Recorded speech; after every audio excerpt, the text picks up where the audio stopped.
बिस्मिल्लाहिर्रहमानिर्रहीम। मैं को महमूद नियादी आखिरन अस्सलाम वालेकुम वरहमतुल्लाहि वबरकातुहू। मेरी तरफ से तमाम मेरी प्यारी और मोहतरम यूट्यूब फैमिली को बहुत बहुत जुम्मा मुबारक, जिसके बारे में कहा गया कि ये गरीबों की ईद होती है। आज जो हमारा वीलॉग है उसमें कोई ख़ास कुछ खाना नहीं है, यानी सियासी खबरें नहीं हैं, क्योंकि आपको पता है कि सियासत जो है वो एक जगह पे सब्ज रंग का गंदा जौहर बन चुकी है और उससे बदबू आ रही है।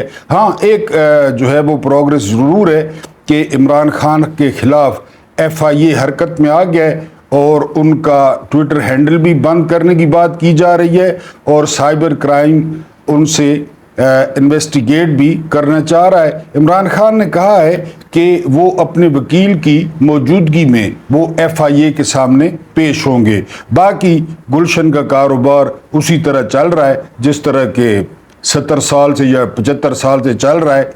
आज आपको एक ऐसे लेफ्टिनेंट जनरल के बारे में बताऊंगा जो शोहदा के जनाजे खुद पढ़ाते थे। बड़ा गैर मामूली ये लेफ्टिनेंट जनरल था और ये सही मानों में अगर किसी को मकबूल और अवामी लेफ्टिनेंट जनरल कहा जाता था तो उनकी आज आपको स्टोरी बताऊंगा। और मुबैना तौर पे ये वो शख्सियत थे जिसको इमरान खान वो चीफ ऑफ आर्मी स्टाफ बनाने का सोच रहे थे। इसके अलावा एजेंसियों का किरदार, आज आपको एक कहानी सुनानी है कि जिनके वालिद या जिनके भाई या जिनके बेटे एजेंसियों के पास है उनकी क्या सूरत हाल है। और आखिर में आपको जो है वो डॉक्टर यूनुस भट्ट का एक बड़ा मज़ीद और ख़ूबसूरत वो आपके सामने रखने हैं, एक दो सफ़ात, वो आप उससे बहुत ज़्यादा महजूज़ होंगे। तो सबसे पहले हम एक जो है वो खुश्क टॉपिक से शुरू करते हैं। उम्मीद है कि आप लोग जो है वो पसंद करेंगे और इस पे जो है वो कमेंट्स भी आप लोग करेंगे। ये शेख साहब गमज़दा थे, उनकी आवाज़ में थरथराहट और आंखों में आंसू थे। वो बार बार अफसोस से गर्दन हिलाते थे और उनके मुंह से सर्द आहें निकलती थीं। उनका ख्याल था अमेरिका ने ईद के दिन सदर सद्दाम हुसैन को फांसी देकर पूरे आलम इस्लाम की बेइज्जती की। उनका कहना था ये फांसी महज फांसी नहीं, ये मुसलमानों की गैरत पर हमला है और हमें इस हमले का भरपूर जवाब देना चाहिए। मैंने उनसे अर्ज़ किया, सद्दाम हुसैन सुल्तान सलाहुद्दीन अयूबी, मोहम्मद बिन कासिम या महमूद गजनवी नहीं था, वो एक आमिर था और उसने 25 बरस तक इराक में अमरीकी मफादात की काश्तकारी की थी। उसने अपने हाथों से हज़ारों लाखों मुसलमानों के हकूक़ का गला घोंटा था और उसने मुल्क में 20 इज्तिमाई कब्रें बनाई थीं। शेख साहब को मुझसे इख्तलाफ था। उनका फरमाना था सद्दाम हुसैन कितना ही जालिम और जाबिर सही, मगर वो आलम इस्लाम का हीरो था। सद्दाम हुसैन से 58 इस्लामी ममालिक के करोड़ों लोगों की हमदर्दियाँ वाबस्ता थीं, लिहाजा अमेरिका को उससे रियायत बरतनी चाहिए थी। अगर ये मुमकिन नहीं था तो भी सद्दाम हुसैन को कम अज़ कम उस दिन फांसी न दी जाती जिस दिन 50 लाख मुसलमान हज अदा कर रहे थे और 1 अरब 46 करोड़ मुसलमान ईद उल अज़हा मना रहे थे। मैंने उनसे पूछा, अमेरिका हमारी तौहीन कर चुका है, लिहाजा हमें अब क्या करना चाहिए। शेख साहब ने मेज़ पर मुक्का मारा और ऊंची आवाज़ में बोले, हमें इस इक़दाम के ख़िलाफ़ पूरी दुनिया में एहतजाज करना चाहिए। हमें अमेरिका मुर्दाबाद के नारे लगाने चाहिए और हमें जुलूस निकालने चाहिए। मैंने उनकी इस मासूमाना ख्वाहिश पर कहका लगाया। उन्होंने मुझे खा जाने वाली नज़रों से देखा। मैंने फाइल में से अखबार का एक सफ़ा निकाला और वो सफ़ा उनके सामने फैला दिया।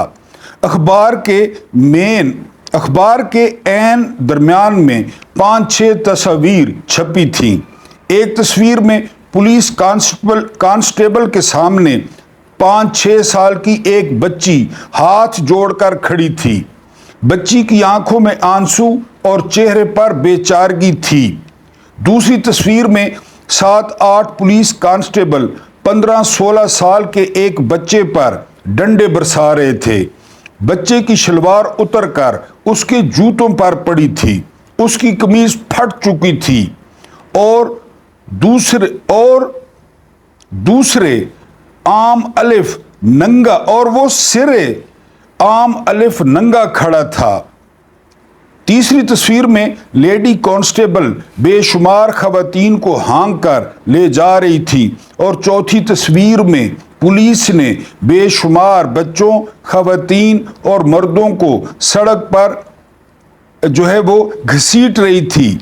मैंने इन तस्वीरों पर उंगली रखी और शेख साहब से पूछा, आप जानते हैं ये किस मुल्क के मंजर हैं? उन्होंने इनकार में सर हिला दिया। मैंने अर्ज किया, ये पाकिस्तान की रावलपिंडी का माल रोड है। ये 28 दिसंबर का दिन था और ये हज अकबर से सिर्फ एक दिन पहले के मंजर हैं। शेख साहब हैरत से मेरी तरफ देखने लगे। मैंने अर्ज किया, क्या आप जानते हैं ये कौन लोग हैं? शेख साहब ने दोबारा इनकार में सर हिला दिया। मैंने अर्ज किया, ये पाकिस्तान के इंतहाई मजलूम लोग हैं। ये वो 106 खानदान हैं जिनके मर्द पिछले 3-4 बरसों से गायब हैं। ये बच्ची जो हाथ बांधकर पुलिस कांस्टेबल के सामने खड़ी है, इसका वालिद 3 बरस से गायब है। ये बच्चा जिसकी शलवार उसके जूतों पर पड़ी है, इसका वालिद मसूद ख्वाजा 2.5 साल से गायब है। और ये खातून जिसे लेडी कांस्टेबल हाँक कर ले जा रही हैं, इसका खावंद पिछले 3 साल से घर नहीं आया। शेख साहब खामोशी से सुनते रहे। मैंने अर्ज किया, सर इन 106 खानदानों का ख्याल है इनके खावंद, भाई और वालिद एजेंसियों की हिरासत में हैं। इन्हें खुफिया वालों ने उठाया और किसी सेफ हाउस में फेंक दिया। ये लोग पिछले 3-4 बरस से अपने प्यारों की राह देख रहे हैं। इन लोगों ने पुलिस से लेकर अदालत तक हर दरवाजे पर दस्तक दी, लेकिन उन्हें किसी दरवाजे से इंसाफ नहीं मिला। पाकिस्तान के किसी इदारे और किसी शख्सियत ने इनके सर पर हाथ नहीं रखा, किसी ने इनके आंसू नहीं पूछे। लिहाजा इन लोगों ने 28 दिसंबर को GHQ के सामने मुजाहरा करने का फैसला किया। ये लोग मरी रोड पर फ्लैशमैन होटल के चौक पर पहुंचे तो पुलिस ने इनका रास्ता रोक लिया। उन्होंने आगे बढ़ने की कोशिश की और पुलिस ने इन पर लाठी चार्ज शुरू कर दिया। इस लाठी चार्ज के दौरान मोहम्मद बिन मसूद की शलवार उतर गई, जबकि लाठी चार्ज और धक्कम पेल में एक बच्ची और एक खातून बेहोश हो गई। खवातीन के सरों से सरेआम चादरें गिरी और मारंग बलोच को याद कर लेना, और इनकी बेपर्दगी हुई। शेख साहब खामोश रहे। मैंने अर्ज किया, आप जानते हैं घरों से गायब होने वाले ये लोग कौन हैं और इनका जुर्म क्या था? वो चुपचाप सुनते रहे। मैंने अर्ज किया, ये लोग बारिश और सोमो सलात के पाबंद थे और अमरीकी सदर को इनके इरादों से खतरे की बू आती थी। लिहाजा ये लोग घरों से गायब हुए और इसके बाद किसी को उनकी खबर न मिली।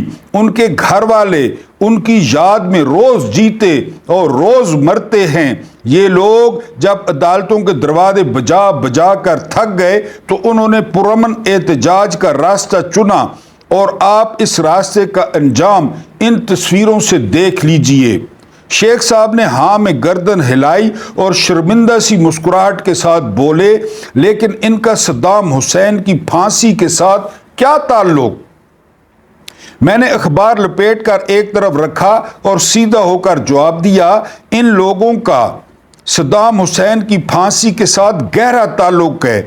अमरीका आलम इस्लाम का दुश्मन है। हम सद्दाम हुसैन की गैर इखलाकी फांसी पर अमरीका के सामने एहतजाज करना चाहते हैं। हम कहते हैं अमरीका को ईद के दिन सद्दाम हुसैन को फांसी नहीं देनी चाहिए थी। درست، لیکن سوال پیدا ہوتا ہے ہم غیر مسلم امریکہ کے غیر اخلاقی اقدام کی مذمت کرنا چاہتے ہیں، مگر ہمارے اپنے اسلامی ملک کی اخلاقی اقدار کی کیا حالت ہے؟ ہمارے اسلامی ملک سے 106 لوگ داڑھی رکھنے، نماز پڑھنے اور اسلام میں نشست ثانیہ کے خواب دیکھنے کے جرم میں اٹھا لیے گئے، اور ہم 3-4 برس بعد بھی ان کے اہل خانہ کو احتجاج کا حق نہیں دے رہے۔ ہم سڑک پر ان کے بچوں کی شلواریں اتار رہے ہیں، ان کی ٹانگوں، ان کی پیٹھوں پر ڈنڈے برسا رہے ہیں، اور پورے ملک میں خاموشی ہے۔ وہ خاموشی سے سنتے رہے۔ میں نے عرض کیا جس ملک میں 106 لوگ چپ چاپ اٹھا لیے گئے ہوں اور ان لوگوں کے لواحقین کو کسی عدالت، کسی ادارے سے انصاف نہ ملا ہو، اس ملک کے لوگوں کو صدام حسین کی پھانسی پر احتجاج کا کوئی حق نہیں۔ جس ملک میں سرعام مظلوموں کی شلواریں اترتی ہوں اور جس میں انصاف کے لیے سڑکوں پر نکلنے والے خاندانوں کو ڈنڈے اور گالیاں ملتی ہوں، اس ملک کے لوگوں کو صدام حسین کی پھانسی پر احتجاج کا کوئی حق نہیں۔ اور جس ملک میں آپ جیسے باضمیر لوگ 106 خاندانوں پر ہونے والے ظلم پر خاموش ہوں، اس ملک کے لوگوں کو سمندر پار پھانسی پانے والے صدام حسین کا غم منانے کا کوئی حق نہیں۔ شیخ صاحب خاموش رہے۔ میں نے عرض کیا جناب صرف انصاف دینے والوں کو انصاف طلب کرنا چاہیے، گھر میں احتجاج کرنے والوں کو گھر سے باہر احتجاج کرنا چاہیے، اور گھر میں زیادتی کے خلاف ہاتھ اٹھانے والوں کو باہر کی زیادتی پر آواز بلند کرنی چاہیے۔ ہمیں یہ تو نظر آ رہا ہے امریکہ نے عید الاضحیٰ کے دن صدام حسین کو پھانسی دے کر شعائر اسلام کی توہین کی، لیکن ہمیں اپنی سڑکوں پر مسلمانوں کے ہاتھوں مسلمان عورتوں، بچوں اور بزرگوں کی توہین اور ذلت دکھائی نہیں دیتی۔ ہمیں صدام حسین تو نظر آتا ہے، لیکن ہمیں محمد بن مسعود، عائشہ مسعود اور آمنہ مسعود پر ہونے والا ظلم دکھائی نہیں دیتا۔ ہمیں عراق کے آنسو رات بھر سونے نہیں دیتے، لیکن ہمیں وہ مسعود جنگجو نظر نہیں آتا جو 2.5 برس پہلے گھر سے نکلا تھا اور اس کے بعد واپس نہیں آیا۔ میں جذباتی ہو گیا۔ شیخ صاحب خاموشی سے سنتے رہے۔ میں نے عرض کیا یقین کیجئے جب تک ہم آمنہ مسعود جیسی مظلوم عورتوں کو انصاف نہیں دیں گے، ہم اس وقت تک عالمی سطح پر انصاف نہیں پائیں گے۔ ہم جب تک خود حج اور عید الاضحیٰ کا احترام نہیں کریں گے، باہر کی دنیا اس وقت تک ہماری عیدوں اور ہمارے ججوں کی عزت نہیں کرے گی، اور جب تک ہم محمد بن مسعود کی عزت کو پھانسی گھاٹ سے نہیں اتاریں گے، اس وقت تک ہمارے صدام حسین اسی طرح پھانسیوں پر لٹکتے رہیں گے، ہم اسی طرح پوری دنیا میں بے عزت ہوتے رہیں گے۔ ابھی کل پرسوں احمد فرات جو شاعر ہے، اب کہا گیا ہے کہ وہ ایک دوسرے ملک یعنی کشمیر سے، اب کشمیر بھی دوسرا ملک ہے، یہ ذہن میں رکھنا ہے، یہ نئی خبر ہے کہ ایک دوسرے ملک سے اس کو جو ہے وہ برآمد کیا گیا ہے احمد فرات کو، وہ بھی جسٹس محسن اختر کیانی کی مہربانیوں سے۔ بہرحال وہ ایک دوسرا ملک تھا، اور جو پی ٹی آئی کی خواتین چاہے وہ بوڑھی ہوں چاہے وہ جوان ہوں، وہ آپ جانتے ہیں مجھ سے اچھی طرح۔ بہرحال یہ ایک ایسا پنجرہ ہے جس میں ہم سارے قید ہیں، اور جو موجیں مارنے والے ہیں وہ موجیں مار رہے ہیں۔ اب آتے ہیں ایک ہلکی پھلکی تحریر کی طرف، اور وہ تحریر ہے جو ہے وہ طبی مشورے اور مفت مشورے، یا مفید مشورے اور مفت مشورے۔ طبی مشورے 2 طرح کے ہوتے ہیں، مفید طبی مشورے اور مفت مشورے، لیکن امریکہ کے پروفیسر ڈاکٹر کرک واسٹن نے اپنی تحقیق بلکہ تفتیش کے بعد یہ مشورہ دیا ہے کہ آپ کو کندھوں، بازوؤں یا ہاتھوں میں درد ہے तो आप फर्श को रगड़ रगड़ कर धोएं। 10 दिन तक रोजाना ऐसा करने से ये दर्द ना होगा। वैसे अगर आपकी बीवी के कांधों, बाजुओं या हाथों में दर्द हो और आप 7 दिन तक फर्श रगड़ कर धोने की बजाय बगैर रगड़े ही धोएं, तो मैं यकीन दिलाता हूं 1 हफ्ते में आपकी बीवी का दर्द बेहतर हो जाएगा। डॉक्टर वॉस्टन जब तहकीक करने के लिए घर का फर्श रगड़ रगड़ कर धोते थे तो किसी के ख्याल में भी ये नहीं था कि वो कोई तिबी तहकीक कर रहे हैं। जो कोई इन्हें इस हालत में देखता यही समझता उनकी शादी हो गई है। जी, लेकिन ये हकीकत है कि उन्हें तिबी दुनिया में रिकॉर्ड कायम करने का जुनून था। एक बार उन्हें बुखार हुआ, नर्स से पूछा कितना टेम्परेचर है। नर्स ने कहा 104 है। तो बोले वर्ल्ड रिकॉर्ड कितने का है? सर विलियम ऑस्कर ने कहा है कि इंसान और जानवर में बड़ा फर्क जिससे दोनों की शिनाख्त होती है वो है दवाई लेने की ख्वाहिश। दवाई खाने का सबसे बड़ा फायदा ये होता है कि फिर मरीज मर्ज से नहीं मरता। अगरचे हमारे यहाँ अस्पतालों तक रसाई इतनी आसान है कि आप किसी भी सड़क के दरमियान में खड़े हो जाएं, कुछ ही देर बाद आप करीबी अस्पताल के बिस्तर पर होंगे। लेकिन अस्पताल में जो नाकाबिले इलाज बीमारियां हैं उनमें एड्स, डॉक्टर की फीस और कैंसर अहम हैं। यही नहीं, अमेरिका में तो अस्पतालों में मरीज को बेहोश करने से पहले पूछते हैं आप बेहोश होने के लिए टीका लगवाएंगे या बिल देखना पसंद करेंगे। हमारे प्राइवेट अस्पताल भी इसी तरह हैं। हम बहैसियत अदीब मानते हैं कलम तलवार से ज्यादा ताकतवर होता है। गोया हम मेडिसिन को सर्जरी पर तरजीह देते हैं। वैसे भी अच्छा सर्जन वो होता है जो सर्जरी नहीं करता।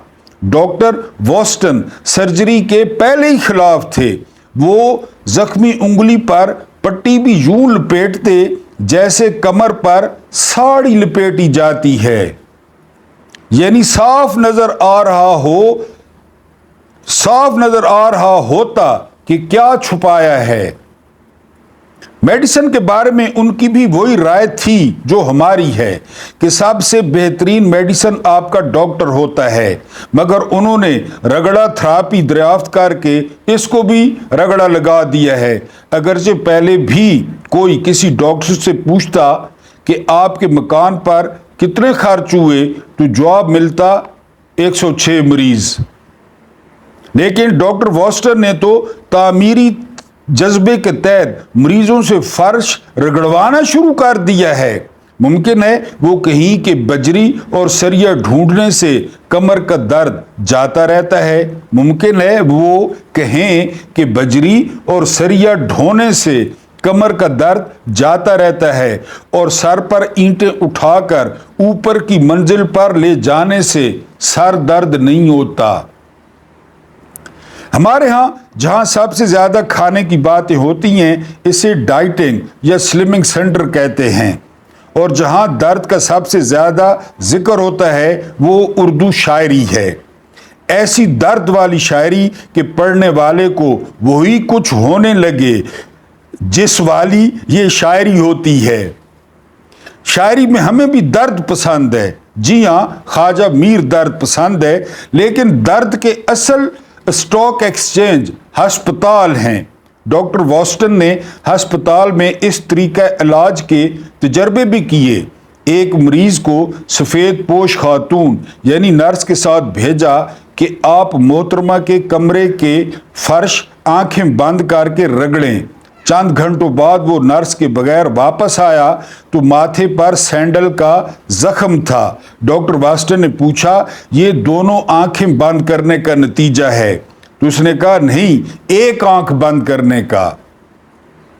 हमें लगता है डॉक्टर वॉस्टन ने इस बीमारी का इलाज दरियाफ्त करने में इतने साल नहीं लगाए जितने इस इलाज के लिए बीमारी ढूंढने में लगाए हैं।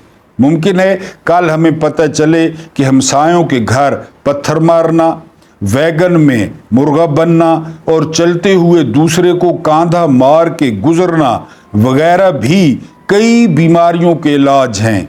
जैसे यावर हयात साहब म्यू अस्पताल में स्ट्रेस टेस्ट के लिए गए, डॉक्टर ने 9 बजे का वक्त दिया था, 11 बज गए तो उन्होंने एक मुलाजमा से पूछा, मैं कब से बैठा हूं, मेरा स्ट्रेस टेस्ट क्यों नहीं लिया जा रहा? तो जवाब मिला, आपका स्ट्रेस टेस्ट ही तो लिया जा रहा है।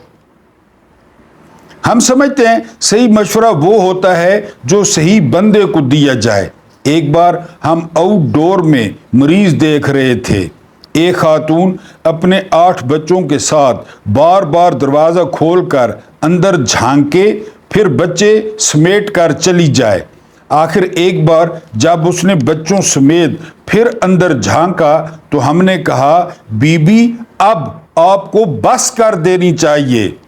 तो वो बच्चे समेटते हुए गुस्से से बोली, ये मशवरा आप इनके अब्बू को क्यों नहीं देते?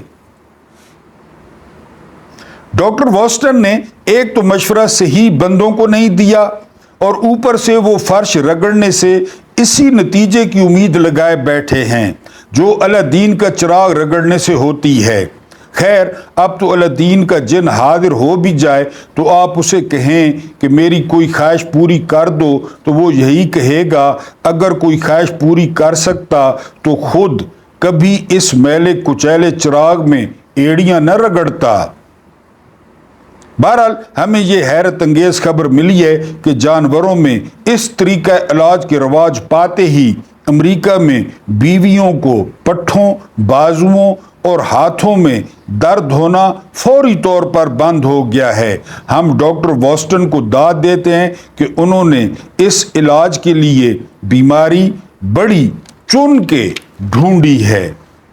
तो ये बहरहाल जिन बीवियों के खावंदों के जो है वो बाजुओं में, हाथों में और पट्ठों में दर्द हो, तो उनका शाफी इलाज ये है कि वो 10 दिन लगातार वो रगड़ कर फर्श साफ करें तो उनकी ये बीमारी ठीक हो जाएगी। अपनी मेन स्टोरी पे आते हैं और आपको एक फूल जैसे शख्स की कहानी सुनाते हैं। और ये तो हमने सुना भी था कि अल्लाह पाक को अच्छे बंदों की ज़रूरत होती है। इस बंदे के बारे में आप पढ़ेंगे तो आप भी बहुत एंजॉय करेंगे और मैंने तो बहुत एंजॉय किया और दुआ निकली दिल से। बहरहाल, लेफ्टिनेंट जनरल सरफराज अली आज से 52 साल पहले सितंबर 1971 को शाहीनों के शहर सरगोदा में पैदा हुए।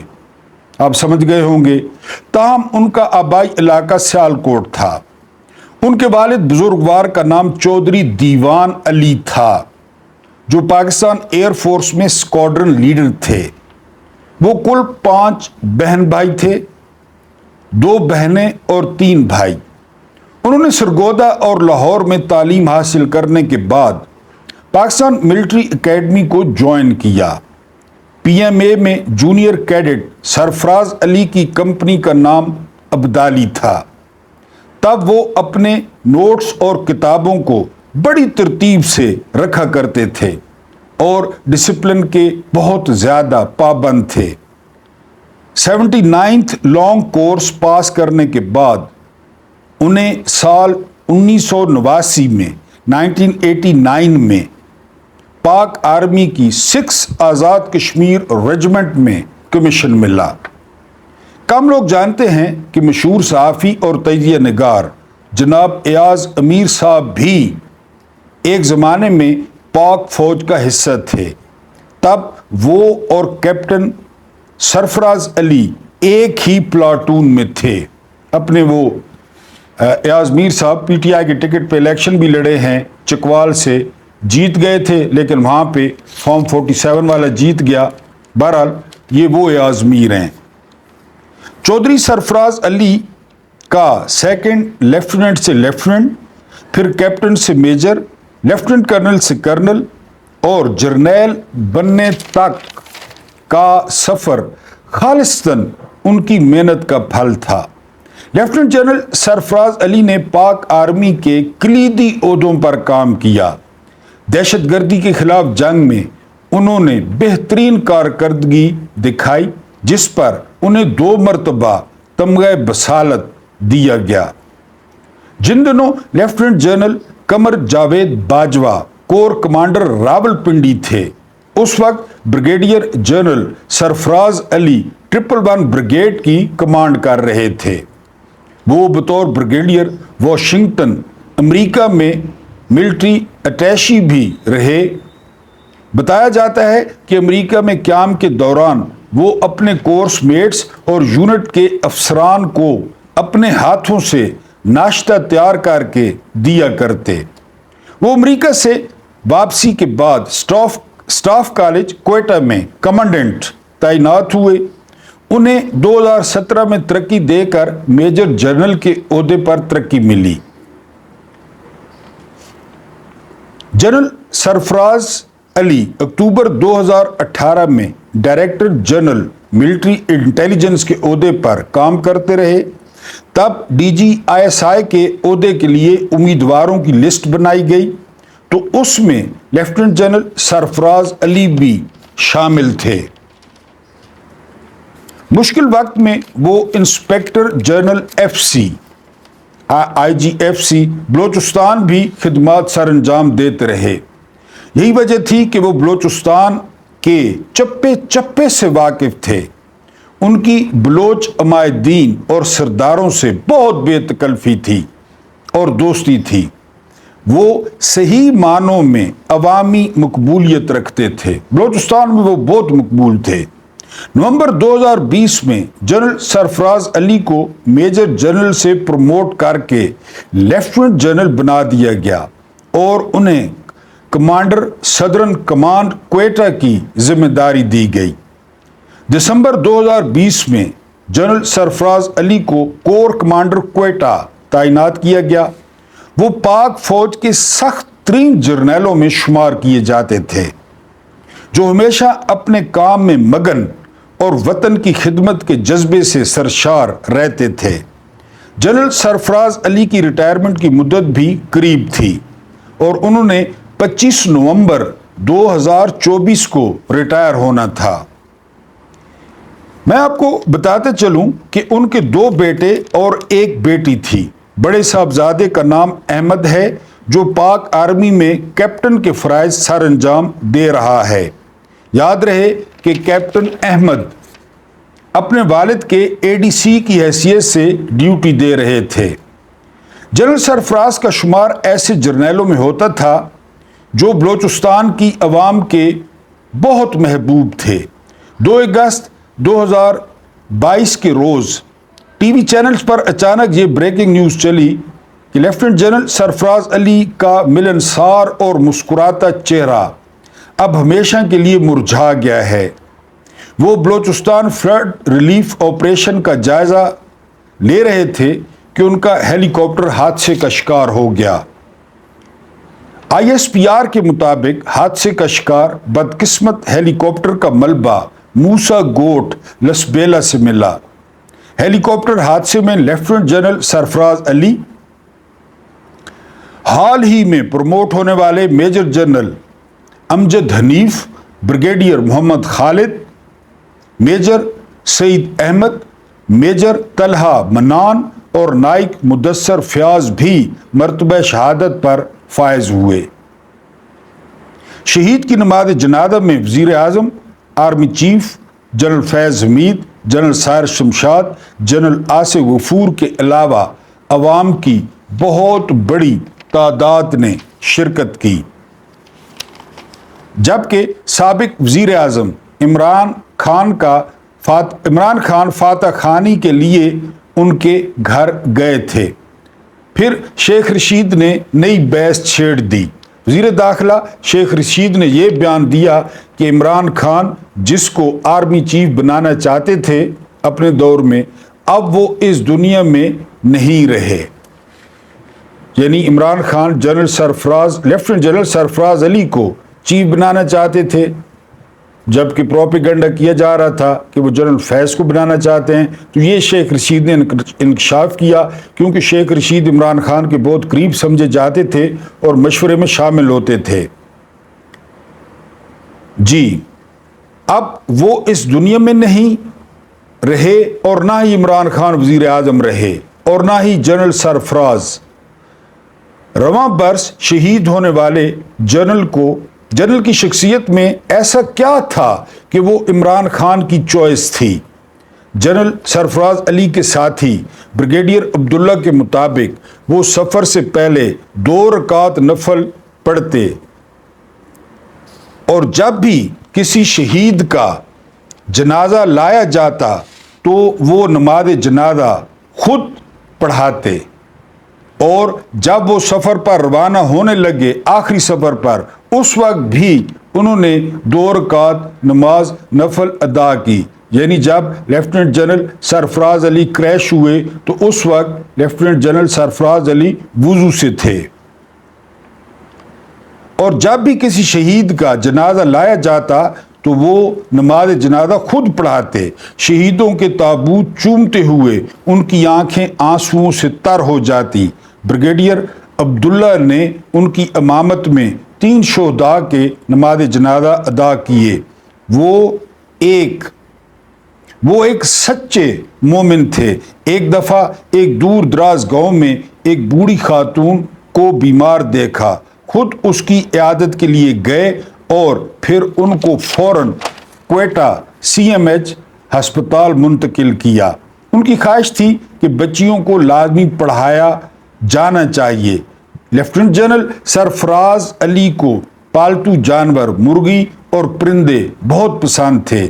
انتہائی بہترین پروفیشنل کیریئر کے مالک، اہم ترین عہدوں پر فائز رہنے والے لیفٹیننٹ جنرل سرفراز علی انتہائی عاجز اور انسان دوست صفات کے مالک تھے۔ ان کے تمام دوستوں کے مطابق وہ انتہائی غیر متنازع اور غیر سیاسی شخصیت کے مالک تھے۔ وہ کہا کرتے تھے کہ کشمیریوں کو ان کا حق لازمی ملے گا، اگر اس کے لیے 10 سال لگ جائیں، 20 سال لگ جائیں، 100 سال لگ جائیں یا 1000 سال لگ جائیں، ہم نے کشمیر ہر حال میں واپس لینا ہے اور کشمیریوں کو ان کا حق دینا ہے۔ اللہ پاک لیفٹیننٹ جنرل سرفراز علی کی قبر کو نور سے بھر دے اور انہیں غریق رحمت کرے۔ ایک اور بات جو آپ سے شیئر کرنی تھی وہ یہ کہ چاہت فتح علی خان کا گانا بدو بدی 20 ملین جو ہے وہ ویورز دیکھ چکا ہے۔ حکمرانوں سے گلہ ویسے بنتا نہیں ہے۔ اللہ پاک آپ لوگوں کو آسانیاں عطا فرمائے، آسانیاں بانٹنے کی توفیق عطا فرمائے، اور مجھے برداشت کرنے کا بہت بہت شکریہ۔